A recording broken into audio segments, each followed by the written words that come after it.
ଆଜି ଘର ପାଖ କକାଙ୍କର ରିସେପ୍ସନ୍ ଥିଲା। ଆଉ ଭୋଜି ଖାଇବାକୁ ଆମ ଘରକୁ ନିମନ୍ତ୍ରଣ କରାଯାଇଥିଲା। ବୋଉ ଆଉ ମାଆଙ୍କ ସହିତ ମୁଁ ଚାଲି ଯାଇଥିଲି ଭୋଜି ଖାଇବା ପାଇଁ। ବୋଉ, ମା, ନୂଆମୀ, ମୁଁ, ନାନୀ ଆମେ ସମସ୍ତେ ସାଙ୍ଗ ହୋଇ ଭୋଜି ଖାଇବାକୁ ଯାଇଥିଲୁ। ଶାଶୁଘର ଗାଁ ଦାଣ୍ଡରେ ଭୋଜି ଖାଇବାଟା ମୋର ପ୍ରଥମ ଥିଲା। ସେଥିପାଇଁ ମନରେ ବହୁତ ଡର ଥିଲା। କାଳେ କି କ'ଣ ଭାବିବ, କ'ଣ କହିଦେବ, ଏ ଭାବୁ ଭାବୁ ପୁଣି ମନରେ ସାହସ ଆସିଯାଉଥିଲା। କାହିଁକି ନା ପରମିସନ୍ଟା ପରା ବୋଉଙ୍କଠୁ ମିଳିଥିଲା। ବୋଉ କହିଥିଲେ କି ତୁ ଆଜି ସାଙ୍ଗ ହେଇ ଆମ ସାଙ୍ଗରେ ଭୋଜି ଖାଇବା ପାଇଁ ଯିବୁ। ମୁଁ ଯାଇ ସେଠି ଭୋଜି ଖାଇଥିଲି ଆଉ ଆସିଥିଲି। ତାପରେ ଟିକେ ପାନ ଖାଇବାକୁ ଚାଲି ଯାଇଥିଲି। ଯେହେତୁ ପାନ ଭାଙ୍ଗିବା ତାଙ୍କର ଡେରି ହେଇଥିଲା, ସେଠୁ ଚାଲି ଯାଇଥିଲି ତାପରେ ଆଇସ୍କ୍ରିମ୍ ଖାଇବାକୁ।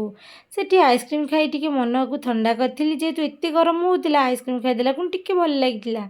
ତାପରେ ଆସି ଟିକେ ସ୍ପ୍ରାଇଟ୍ ପିଇଥିଲି ଆଉ ଖାଦ୍ୟକୁ ହଜମ ହେବାକୁ ଦେଇଥିଲି।